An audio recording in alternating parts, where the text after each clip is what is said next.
हो गया चालू। क्लास 10th का पेपर सॉल्यूशन चलेंगे 2025 का, फर्स्ट पाली का। समझ गए? हमने 11 क्वेश्चन बनाया था, उसके आगे का देख लेते हैं। तो ये बहुत बार पढ़ चुके, इसमें बहुत सारे क्वेश्चन जो है तुम सोशल साइंस में पढ़ चुके हैं, है ना। पहला क्या, टिहरी बांध निर्माण का उद्देश्य क्या था? बताओ, टिहरी बांध किस नदी पे बनाया गया? किस नदी पे है? अरे भागीरथी है कि महानदी पे है? तो टिहरी बांध जो तुम्हारा बनाया गया है कहाँ पे है? भागीरथी नदी पे है। वो कहाँ है? उत्तराखंड में। ये याद रख लेना। बांध जितना भी निर्माण किया जाता है क्यों करते हैं? पहला, बिजली उत्पादन करने के लिए। पढ़े थे ना, ये चैप्टर पढ़ चुके हैं। इससे बड़े बड़े बिजली उत्पादन करते हैं हम लोग बांध बना के, क्योंकि पानी को जब हम ऊपर से नीचे गिराते हैं तो किसका उत्पादन होता है? बिजली का। दूसरा है भूमि सिंचाई के लिए। क्या हम अपनी खेती की सिंचाई के लिए बांध का निर्माण करते हैं? जहाँ पे पानी को रोक के रखते हैं, बांध बनाते क्यों है? पानी को रोकने के लिए। जो बारिश का पानी होता है उसको हम लोग बांध बना के रोकते हैं। क्यों रोकते हो? सबसे अधिक सिंचाई के लिए और बिजली उत्पादन के लिए। अगला है जल आपूर्ति, यानी कि हम जल की जो कमी होती है क्या उसको हम पूरा करते हैं? तब क्या करते? पूरा नहीं होता है? होता है। अभी बताए थे ना, जो हमारा जो इधर हनमेना डैम है वहां पे अभी बांध का निर्माण किया जाएगा, है ना। तो बताना इनमें से सभी क्या होगा, बोलो। इनमें से सभी होगा। यानी कि हम जल आपूर्ति, अपनी जल की कमी को भी पूरा कर सकते हैं, बिजली का उत्पादन भी कर सकते हैं और भूमि की सिंचाई भी कर सकते हैं, खेतों में पानी भी डाल सकते हैं। तो क्या हो जाएगा? इनमें से सभी। समझ गए? बन गया था सबसे। अगला क्वेश्चन यहाँ देखो, यहाँ अपशिष्ट। अपशिष्ट किसे कहते हैं? जो भी हमारे घर से निकलने वाला कूड़ा कचरा है वो क्या कहलाता है? अपशिष्ट। क्या कहलाता है? चाहे वो हमारा फल सब्जी का छिलका हो, चाहे पॉलिथीन हो, चाहे बैग हो, सभी क्या है? अपशिष्ट होता है। तो बताना है अपशिष्ट प्रबंधन। प्रबंधन यानी कि उसको अच्छे से फेंकना। प्रबंधन की नई अवधारणा क्या है? बताओ। पुनः उपयोग करना है, पुनः चक्रण करना है, कमी करना है, इनमें से सभी। यानी कि जो अपशिष्ट पदार्थ है उससे पॉल्यूशन फैलता है ना। अगर प्लास्टिक की बोतल को हम फेंक रहे हैं तो उसका हम क्या करते हैं? बहुत सारी तुमने देखा होगा कूड़ा चुनने वाला आता है ना, वो उसको लेके जाता है, फिर उसी प्लास्टिक को गला सड़ा के दूसरा प्लास्टिक बनाता है। तो हम उसका पुनः उपयोग करते हैं, पुनः चक्रण करते हैं और उसके बाद हम कमी करना चाहते हैं, अपशिष्ट पदार्थ की कमी करना चाहिए। तो इसमें से क्या हो जाएगा? सभी। सही है। क्या लगाए थे? इनमें से सभी। निम्नलिखित में नवीकरणीय संसाधन, बोलो। दो चीज हमेशा याद रखना, ये आएगा ही आएगा। इससे कम से कम एक और क्वेश्चन मिलेगा अभी। नवीकरणीय संसाधन किसे कहते हैं? जिसका प्रयोग हम बार बार कर सकते हैं और जल्दी कर सकते हैं, वो नवीकरणीय संसाधन है। समझ गए? और नवीकरणीय संसाधन क्या है? जिसका प्रयोग हम बार बार नहीं कर सकते। समझ गए? तो पहला देखो, कोयला, वन, पेट्रोलियम या इनमें से कोई नहीं। कोयला एक ऐसा संसाधन है जो कई करोड़ वर्ष बाद बनता है। क्या बनता है? कई करोड़ वर्ष बाद इसका उत्पादन होता है। कई हजारों बाद बनने वाला है उत्पादन कोयला। क्या है? कोयला। समझ गए?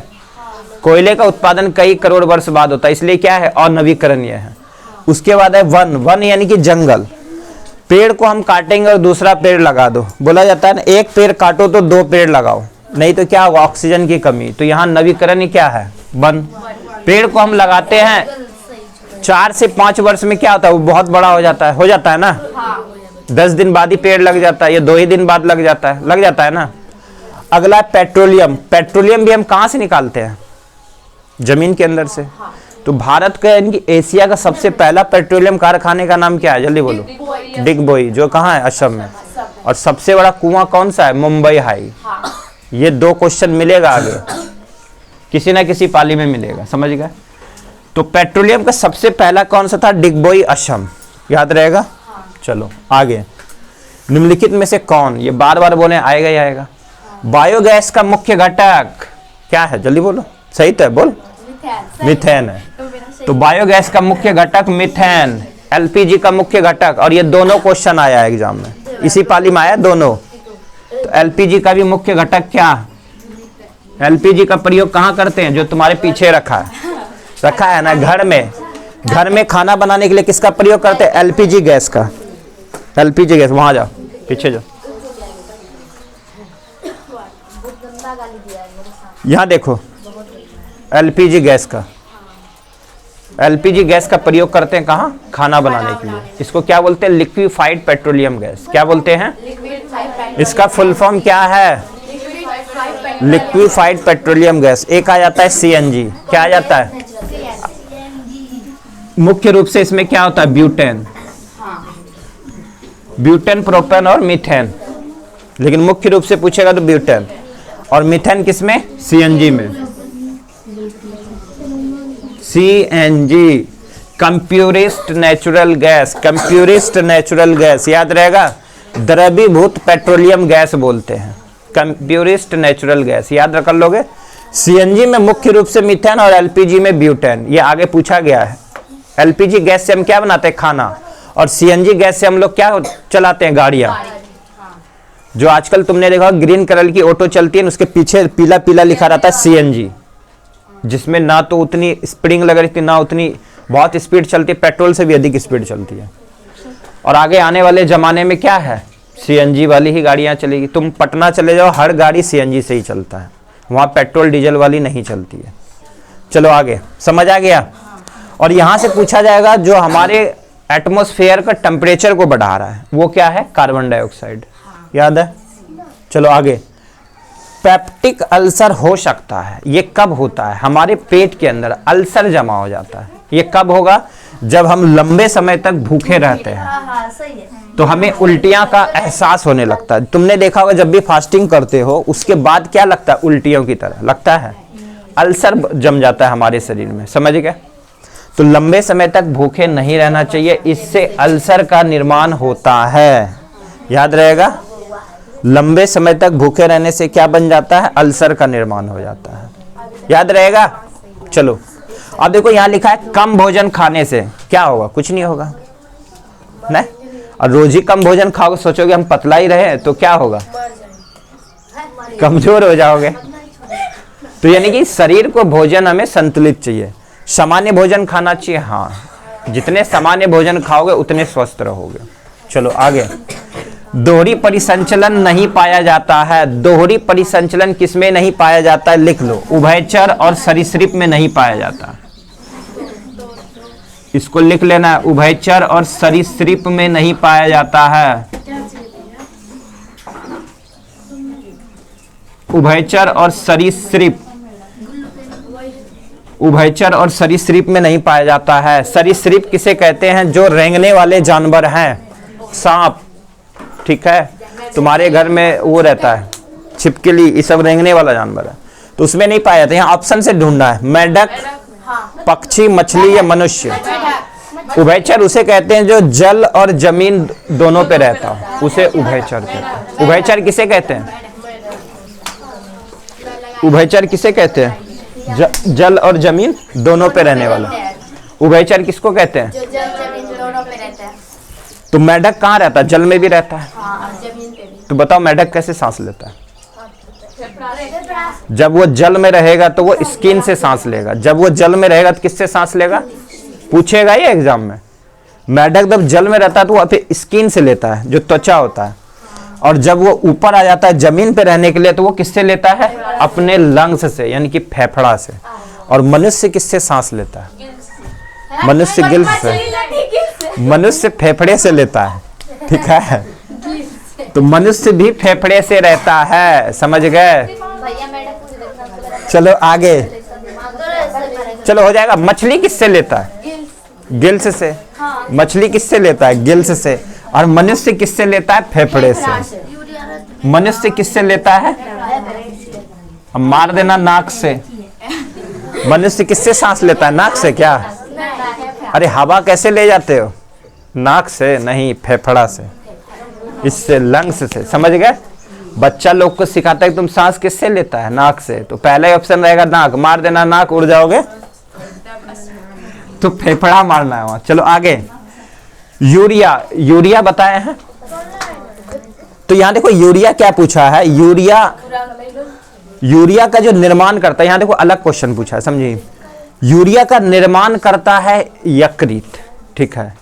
तो यहां देखो यूरिया जो हमारे शरीर में बनता है उसके बाद वो यानी कि मूत्र के द्वारा बाहर निकल जाता है। तो मूत्र में गंध क्यों आता है? यूरिया के कारण, है ना। यूरोक्रोम नामक प्रोटीन होता है जो यूरिया में मिला रहता है। जितने अधिक यूरिया निकलेगा उतना अधिक गंध करता है, समझ गए। यानी कि तुमने देखा होगा अगर हम अपने पेशाब को कई घंटे रोक दे उसके बाद उसमें बहुत अधिक गंध आता है, क्यों? यूरिया के कारण, समझ। अब यहाँ क्या पूछा है? यूरिया रक्त में कहाँ प्रवेश कर जाता है? क्या हमारे ब्लड में मिलता है? हाँ, ब्लड में भी वो मिल जाता है। तो कहाँ मिलता है वो? यकृत में आके मिलता है। जब हमारे लीवर में वो यूरिया पहुंच जाएगा ना, उसके बाद वो हमारे ब्लड में मिल जाता है ना। अब ब्लड भी बहता है तो उसका कैसा स्वाद भाई? कड़वा की खट्टा? जल्दी बोलो। कड़वा। इसलिए ब्लड का पीएच मान कितना? 7.4। इसलिए हमारे ब्लड का पीएच मान भी कितना? ये रहा। रक्त मतलब ब्लड, यहां लिख लो। रक्त मतलब ब्लड, ब्लड मतलब खून, याद है ना। हाँ, इसका पीएच मान आएगा 7.4। ये स्वाद में कैसा? कड़वा। यानी कि ये क्या है? क्षार है। क्षार स्वाद में कैसा? कड़वा। क्षार स्वाद में कैसा? और खट्टा कौन? अम्ल। अब खून भी पीना है। किसी नागिन भी पीता है क्या? तब कौन पीता है? मक्खर पीता है। तो मक्खर को भी खा के देखना। अब यहाँ देखो क्या है, सुनो। ग्लूकोज का पुनर्वशोषण, ठीक है। ग्लूकोज दोबारा कब बनेगा? पुनर्वशोषण करना, ठीक है। पुनर्वशोषण कहाँ होता है इसको पढ़ेंगे, तब इसको डिटेल में पढ़ेंगे, ठीक है। ये बायोलॉजी का पार्ट है। ये पीसीटी, इसका फुल फॉर्म क्या होता है पता नहीं चल रहा है। पीसीटी में होता है नहीं, ग्लूकोज का पुनर्वशोषण कहाँ होता है? पीसीटी में होता है, समझ गए। चलो अगला, इसको जब बायोलॉजी का पार्ट पढ़ेंगे वहां इसको डिटेल देखेंगे। आगे चलते हैं। अरे शांत हो ना। आगे विभिन्न क्रियाओं, जो हम लोग क्रिया करते हैं, अभी पढ़ रहे हैं, लिख रहे हैं, कुछ भी कर रहे हैं, काम करते हैं, विभिन्न क्रियाओं के फलस्वरूप बने हानिकारक पदार्थ। हमारे शरीर में हानिकारक पदार्थ बनता है ना, अभी तुरंत बता रहे थे। क्या हमारे शरीर में हानिकारक पदार्थ नहीं बनता है? बनता है।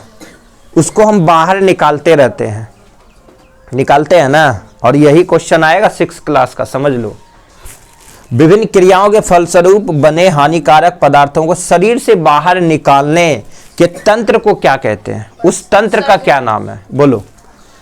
पाचन तंत्र है क्या? भोजन को पचाते वही क्या? नहीं ना। परिसंचलन तंत्र है कि उत्सर्जन है कि तंत्रिका तंत्र? उत्सर्जन करना। अगर हम लोग मूत्र का त्याग कर रहे हैं तो किसके द्वारा? वृक्क के द्वारा।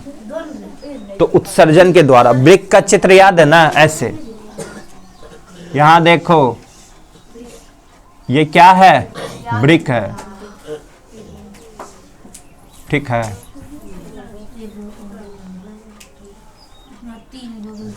तो ये क्या किसका निर्माण करता है? मूत्र का, यानी कि उत्सर्जन करता है। हमारा शरीर का उत्सर्जी अंग है वो, समझ गए। ये जो हानिकारक पदार्थ हमारे शरीर उसको बाहर निकालता है, या तो पसीने के द्वारा निकल जाए। गर्मियों में पसीना चलता है क्या? ठंड में पसीना चलता है? नहीं। तो ठंड में भी पानी हमें पीना चाहिए, लेकिन गर्मियों में अधिक पीना चाहिए, क्योंकि गर्मियों में पसीने के द्वारा भी निकल जाता है। हम जो श्वसन लेते हैं उसके द्वारा भी पानी बाहर निकल जाता है। कब दिखता है वो? ठंड के समय दिखता है ना, कि मुंह से क्या निकल रहा है? भाप। तो गर्मी में निकलता है क्या? हाँ, गर्मी में भी निकलता है, बट दिखता नहीं है। सुबह सुबह ही, हाँ अच्छा, आज निकल रहा होगा। तो ये सभी क्या? उत्सर्जी अंग। किसके द्वारा? उत्सर्जन के द्वारा।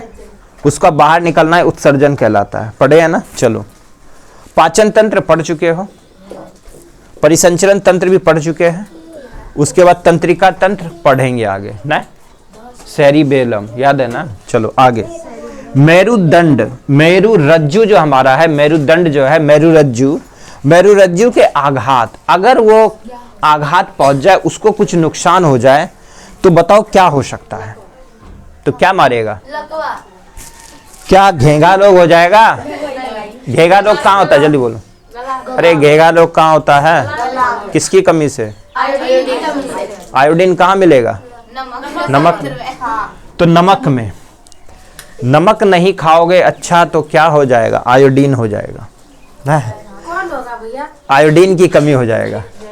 तो आयोडीन की कमी से घेगा रोग होता है।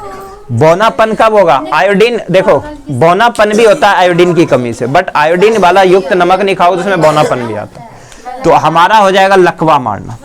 मेरा बता अच्छे पक्का पक्का। लकवा जो हमारा है ना, हमारे शरीर को कमजोर कर देता है।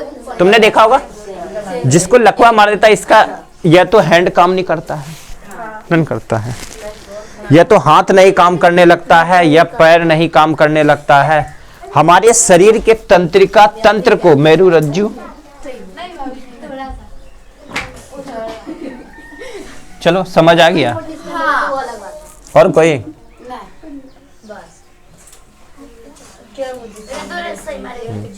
चलो उतारो इसको फटाफट। मेरा भी